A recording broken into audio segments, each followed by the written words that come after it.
सभी को नमस्ते। कुछ दिनों से पीएचडी शोध कार्य की वजह से सेशन नहीं ले पाया। आज संस्कृत का पेपर बच्चों ने भेजा है। 10 प्रश्न आईसीटी पेडागोजी के आए हैं और मुझे नहीं लगता कि शायद ही कोई बच्चे का प्रश्न गलत हो इनमें से।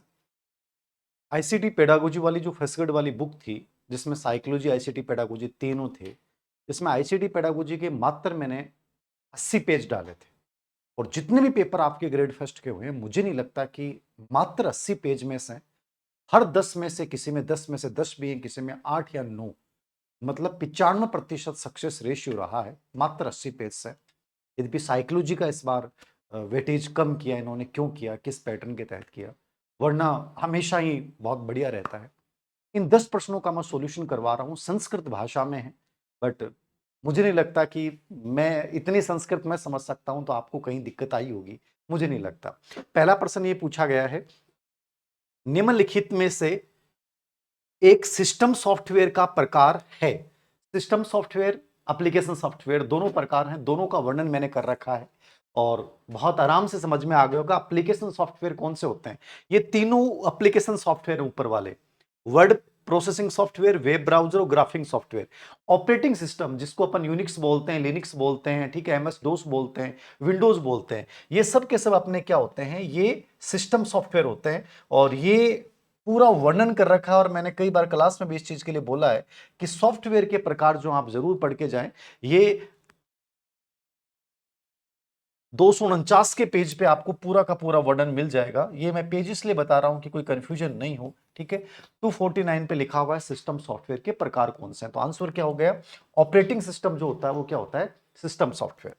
अगला प्रश्न देखिएगा, ये ऊपर नीचे हो रखे हैं उस हिसाब से करवा रहा हूं मैं। 110 नंबर का प्रश्न है, निम्नलिखित में से अ, प्रणाली उपागम का शिक्षा के प्रति जो उद्देश्य है, इनमें से संपूर्ण रूप से कौन सा सही नहीं है। यानी प्रणाली उपागम की शिक्षा में उपयोगिता क्या है, मैंने 9 या 10 बिंदु डाल रखे हैं, आपने देखा हो तो 231 के पृष्ठ पे डाल रखा है पूरा का पूरा कि शिक्षा में प्रणाली उपागम के लाभ क्या है। वहां लिखा हुआ है, इदम अनुशासन प्रणाली प्रभावी, ये अनुदेशन प्रणाली को प्रभावी बनाता है, निश्चित रूप से पहला बिंदु लिख रखा है। ये स्कूल प्रशासन प्रबंधन में दक्षता और समस्या समाधान में योगदान देता है, ये भी सही है। इदम शिक्षा प्रणालयम विद्यमानम सर्वानम दोषान परिमार्जयति, ये शिक्षा के जितने भी दोष होते हैं उन सबको कंप्लीटली खत्म कर देता है। ये परीक्षा और मूल्यांकन प्रक्रिया में बच्चे की सहायता करता है।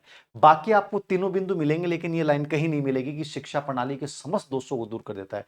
संपूर्ण दोषों को दूर करना एक प्रकार से अतिशयोक्तिपूर्ण वर्णन हो गया और ये इसका लाभ नहीं है। हाँ, प्रबंधन, प्रशासन, प्रशिक्षण, मूल्यांकन, अनुदेशन को प्रभावी बनाना, ये सब इसके उद्देश्य मिलेंगे। तो 231 के पेज पे इसको डाल रखा है मैंने, आप देख लीजिएगा। तो इसका आंसर जो हो जाएगा वो क्या हो जाएगा, तीसरा ऑप्शन हो जाएगा। कई बार क्या होता है, ऑप्शन एग्जामिनर अपने अकॉर्डिंग बता देता है, बट फिर भी जो मेरे पास आए हैं, 5 दिन में यदि व्यस्तता काफी थी, लेकिन जो प्रश्न मेरे पास बच्चों ने भेजे हैं, मैंने उनके ऑब्जेक्शन, जिनके आंसर गलत माने हैं, आप इनमें से भी कोई लगता है तो भेज दीजिएगा। निम्नलिखित में से सूचना संप्रेषण में यांत्रिक आधुनिक साधन संप्रेषण रीति नास्ती, मतलब संप्रेषण की आधुनिक तकनीकी इनमें से कौन सा नहीं है। संप्रेषण के माध्यम हमने वर्णन कर रखा है और संप्रेषण के जो माध्यम हैं वो दो प्रकार के हैं, मुद्रित और अमुद्रित माध्यम। नॉन प्रिंटेड मीडिया के अंतर्गत आते हैं, जिसमें स्लाइड प्रोजेक्टर, ओवरहेड प्रोजेक्टर दोनों का वर्णन कर रखा है। एलसीडी और डीएलपी, इनका कहीं वर्णन नहीं कर रखा मैंने संप्रेषण के माध्यम में, याद रखना। दूसरा रीजन ये है कि संप्रेषण के जो अमुद्रित माध्यम है ये दोनों आते हैं और ये पुराने तरीके हैं, slide projector, film strip project भी। एलईडी और डीएलपी ये दोनों ही आज के नवीनतम रूप हैं। प्रश्न यहां पे जो पूछ रहा है वो पूछ रहा है आधुनिक साधन कौन सा नहीं है, तो आधुनिक साधन कौन से नहीं है, ये ना तो सी है और ना डी है, ये दोनों ही नवीनतम तकनीकी हैं, आज 21वीं सदी की तकनीकें हैं ये। एलसीडी और आपकी डीएलपी तो आज बहुत लेटेस्ट तकनीक है, याद रखना। तो इसमें आंसर क्या हो जाएगा कि आधुनिक साधन संप्रेषण का नहीं है, तो इसमें आंसर ए और बी हो जाएगा। क्या हो जाएगा, ए और बी हो जाएगा। एक मिनट, केवल ए और बी है ना, नए साधन है तो केवल दूसरा ऑप्शन हो जाएगा, ए बी है ना। आधुनिक साधन पूछ रहा है ना, निम्नलिखित में से सूचना संप्रेषण में यांत्रिक आधुनिक साधन संप्रेषण रीति मीडिया चे नास्ती, नास्ती पूछ रहा है, तो आधुनिक साधन में कौन सा नहीं है, तो आंसर ए हो जाएगा 2 नंबर, ए और बी। ठीक है, ये वर्णन कर रखा है संप्रेषण वाले टॉपिक में, आप देख लीजिएगा। 189 और 192 दोनों के पेज पे इस बात का उल्लेख है। आधुनिक साधन अलग से दे रखे हैं और पुराने साधन जो है दोनों इनका वर्णन उल्लेख कर रखा है ऊपर वालों का। तो ये भी मुझे नहीं लगता किसी बच्चे का गलत हुआ होगा। उसके बाद अगला प्रश्न देखते हैं अपन। 112 का प्रश्न है, निम्नलिखित में से कंप्यूटर सहायक अनुदेशन के उपयोग से संबंधित नहीं है। कंप्यूटर सहायक अनुदेशन के उपयोग से संबंधित क्या नहीं है? कंप्यूटर अधिगम बालकों में सहानुभूति तदानुभूति को सुगम बनाने में योगदान देता है। हम सीआई की जितनी भी कमियां पढ़ते हैं उसमें पहली कमी है मनोवैज्ञानिक भावनात्मक पक्ष रेलिवेंट नहीं है। और समानुभूति और तदानुभूति कौन सा पक्ष है? मनोवैज्ञानिक भावनात्मक पक्ष है, तो ये तो हो ही नहीं सकता। यह शिक्षक और विद्यार्थियों को तथ्य व सूचना प्रदान करने का मुख्य सोर्स है, निश्चित रूप से मुख्य सोर्स है। यह विद्यार्थियों को तेज अधिगम प्रक्रिया वस्तुनिष्ठ और विशिष्ट बनाने में, तो ये मैंने विशेषता में लिख रखा है कंप्यूटर सहायक अनुदेशन की, ये विशिष्टता प्रदान करता है और वस्तुनिष्ठता प्रदान करता है। इसमें आत्मनिष्ठता नहीं होती है। आत्मनिष्ठता मनोविज्ञान में होती है, कंप्यूटर आधारित मशीन में कभी नहीं होती है।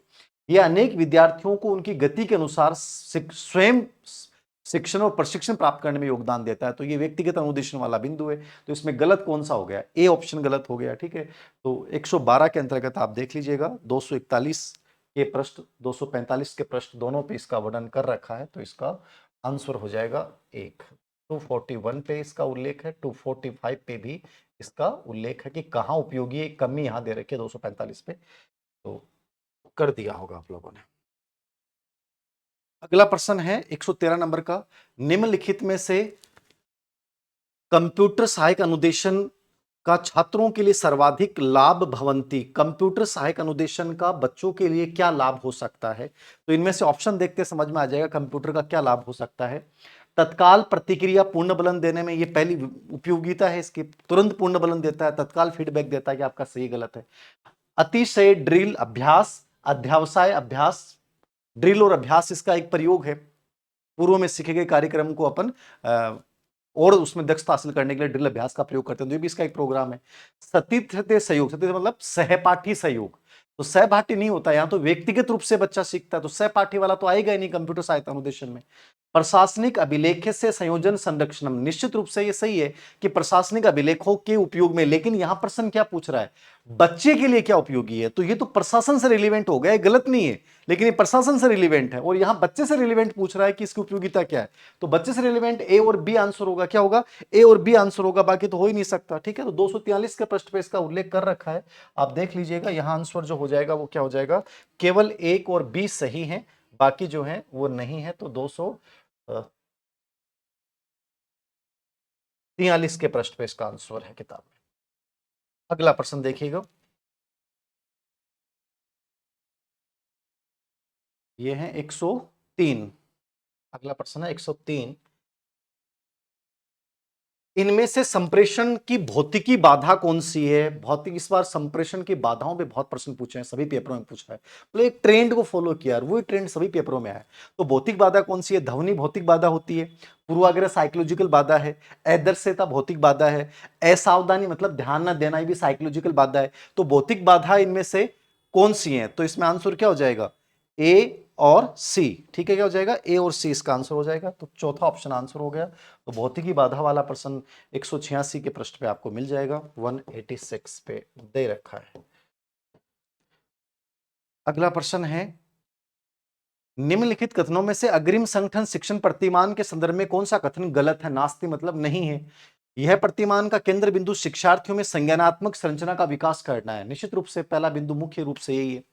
इसका शिक्षण सहायक सामग्री में व्याख्यान, चर्चा, चलचित्र आदि को प्रस्तुत करता है। व्याख्यान का प्रयोग करते हैं और व्याख्यान को प्रभावी बनाने के लिए जो है वो चलचित्र वगैरह इनका भी अपन प्रयोग कर सकते हैं, भी इसके उद्देश्यों में है।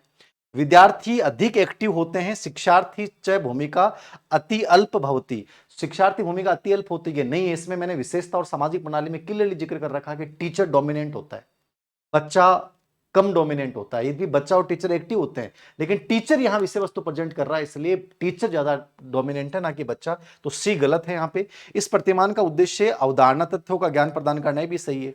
तो ये एज इट इज आपको ये सेम भाषा में मिल जाएगा। यहां आंसर जो हो जाएगा वो तीसरा ऑप्शन गलत हो जाएगा। 202 के पृष्ठ के ऊपर ये आंसर आपको मिल जाएगा एज इट इज। अगला प्रश्न है, बीच में संस्कृत का दे दिया इन्होंने। 106 नंबर का प्रश्न है, एक यंत्र जिसका क्षेत्रीय रूप से पीठिकाएं मतलब पारिदर्शिक स्थित प्रिज्म लेंस च साधनचे माध्यम विशाला पारदर्शिता एकस्मिन शुभोस्मिन सविरूपेण पट्टे प्रक्षेपेति। यानी इनमें से ऐसा कौन सा यंत्र है जिसमें पारदर्शी रूप से स्थिर रूप से चीजों को बड़ा करके दिखाया जाता है और जो क्षेत्रीय रूप से हॉरिजॉन्टल रूप से उस चीज को रखा जाता है। तो ऐसी कौन सी टीचिंग लर्निंग एड है? चुंबकीय पटम। चुंबकीय पटम तो चीजों को अपन डाटा कलेक्शन करते हैं। वीडियो टेप वो भी चीजों को सिर्फ दिखा सकता है, बड़ा करके नहीं दिखाता है। ओवरहेड प्रोजेक्टर, आपको कई बार चर्चा की, ओवरहेड प्रोजेक्टर में ट्रांसपेरेंसी का इस्तेमाल होता है।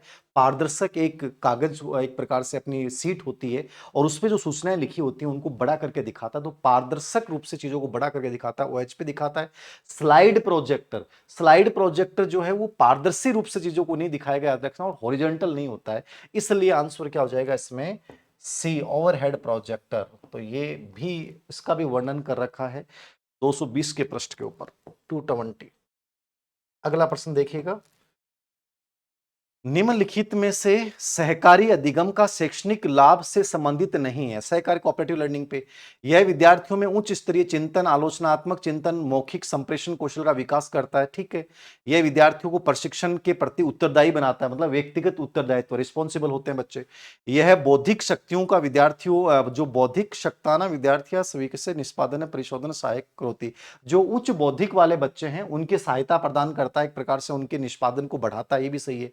अस्मिन् शिक्षणानां विद्यार्थ्याः मध्ये शैक्षणिक प्रतिस्पर्धा समावेश भवति। ये शिक्षक और बच्चों में प्रतिस्पर्धा को बढ़ाता है। प्रतिस्पर्धा इसका नेगेटिव बिंदु है, प्रतिस्पर्धा रहित वातावरण होता है। ये पहले भी ऐसा प्रश्न आया है, तो आंसर क्या हो जाएगा? 4 ऑप्शन गलत है, बाकी इसके सब पॉजिटिव बिंदु हैं। तो कोऑपरेटिव लर्निंग वाला प्रश्न भी आप देख सकते हैं 210 के पृष्ठ पे, ठीक है ना? 107 है ना, 107, 210 के पृष्ठ पे मिल जाएगा कोऑपरेटिव लर्निंग वाला बिंदु में। उसके बाद देखना आप, निम्नलिखित में सूचना प्रक्रिया प्रतिमान प्राथमिक कतम लक्ष्य नास्ति। सूचना प्रक्रिया प्रतिमान का प्राथमिक लक्ष्य, सूचना प्रक्रिया प्रतिमान में 4 6 7 प्रतिमान आते हैं और एक होता है सामाजिक अंतःक्रिया प्रतिमान। सूचना प्रक्रिया प्रतिमान को अधिगम वाले टॉपिक पे मैंने डाल रखा है, लर्निंग वाले में भी, क्या उसके लक्ष्य होते हैं। तो सूचनाओं को कलेक्ट करना है, समस्या समाधान है, बौद्धिक क्षमताओं से रिलेवेंट है। ठीक है, इसको देखते समझ जाओगे। विद्यार्थियों में सूचना तथ्यों का परिचय प्रदान करना, विद्यार्थियों में बौद्धिक क्षमताओं का विकास करना, समस्या समाधान के लिए वातावरण का निर्माण करना, विद्यार्थियों में सामाजिक क्षमताओं का विकास करना। सामाजिक क्षमताओं का विकास सामाजिक अंतःक्रिया प्रतिमान करता है और ये पूरा वर्णन कर रखा है मैंने 204 के पृष्ठ पे, आप देख लीजिएगा। ठीक है, पूरा वर्णन कर रखा है इसके अंतर्गत कि सामाजिक अंतःक्रिया प्रतिमान जो है वो सामाजिक क्षमताओं का विकास करते हैं। ठीक है, ना कि जो है वो सूचना प्रक्रिया प्रतिमान का विकास करता है। तो यहाँ पे जो ऑप्शन है, ये आपका चौथा ऑप्शन जो है वो गलत हो जाएगा। 108, हाँ हो गए 10 के 10%। तो ये 10% से संस्कृत में आए हैं। मुझे नहीं लगता कि शायद मेरे स्टूडेंट्स के 10 में से 10 सही होंगे। Thank you very much.